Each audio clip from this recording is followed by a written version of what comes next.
তো hello guys আর good morning. তো আজকের ব্লগটা শুরু করছি বিরাটি স্টেশনের সামনে থেকে, কারণ সকালবেলা নিয়ে চলে এসেছিলেন কিছু পাঞ্জাবি বিরাটি স্টেশনে, ওখান থেকে অন্য কোথাও যাবে। তো বৌনিটা করে আজকে ভিডিওটা স্টার্ট করলাম। সকাল সকাল 150 টাকা হয়ে গেছে, এখন আর আমাদের টার্গেট 850 টাকা। তো এখন যাচ্ছি বেলঘড়িয়ার দিকে।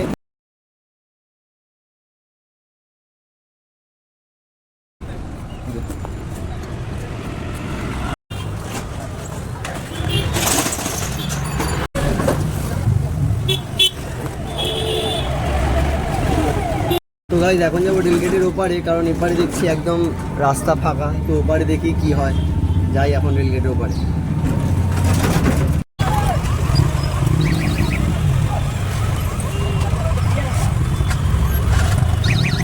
Happy happy. তো গাইজ এত খুশি তার কারণ এইমাত্র একটা মেট্রো স্টেশনে ভাড়া পেলাম 100 টাকা। তো মোটামুটি হয়ে গেছে, এখন 1:15 বাজে। 2:30 অবধি টানবো, কষ্ট কষ্ট করে। রোদ তো দেখতে পাচ্ছ তো, আর সেই কতটুকু 2:30 অবধি টানবো, তারপরে বাড়ি যাবো। বাড়ি থেকে আবার বিকেলে বেরাবো।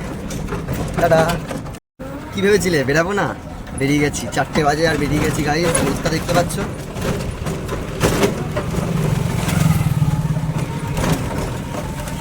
রোদটা দেখতে পাচ্ছ, প্রচুর রোদ, কিন্তু কিচ্ছু করার নেই। এখন যাচ্ছিস? হ্যাঁ যা যা।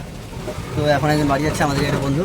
তো এত রোদ তো কী হয়েছে, বেরোতে হবে, কিচ্ছু করার নেই। অনেক স্বপ্ন আছে, আস্তে আস্তে পূরণ করতে হবে। তো বাড়িতে বসে থাকলে হবে না। আবার বেরিয়ে গেছি, এসে গেছি স্ট্যান্ডে। তো দাঁড়াই, এখান থেকে বনিটা আবার করবো বিকেলের, করে তারপরে রাতে দেখা হবে। তো গাইজ যখন বাড়িতে ঢুকেছিলাম 2:30 নাগাদ, তখন এর ভাড়া ছিল এইটা। আর এখন আমি সবে স্ট্যান্ডে আছি, বৌনি করবো, দেখি রাত অবধি কত হয়। এখানে আছে 600 টাকা থেকে একটু বেশি, 630 টাকার মতো। রাতের মধ্যে আশা করছি 1000 টাকা কমপ্লিট হয়ে যাবে। আর আগের দিন একটা ভিডিওতে একটা বন্ধু, আমার ছোটো ভাই, কমেন্ট করেছিল, আমার খুব ভালো লাগলো। বললো যে দাদা বড়ো ভিডিও আনো, ওটা প্রসেসিংয়ে আছে, ওটাও আনবো। তো দেখা যাক কী হয়।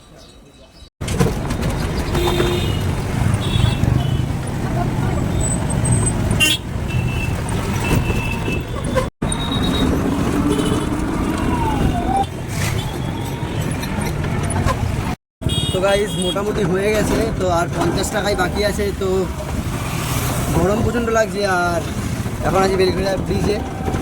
তো এখন যাবো বাড়ি, 50 টাকা ভাড়া মেরে বাড়ি থেকে, তারপরে কথা হচ্ছে আবার দোকানের সাথে। তো গাইজ বাড়ি এসে গেছি, আর এটা হচ্ছে আজকে সারাদিনের ইনকাম। তো গুনে বলি কত আছে। টোটাল আছে 1070 টাকা। তো দেখা হবে আবার কালকে নতুন ভিডিও নিয়ে। টাটা।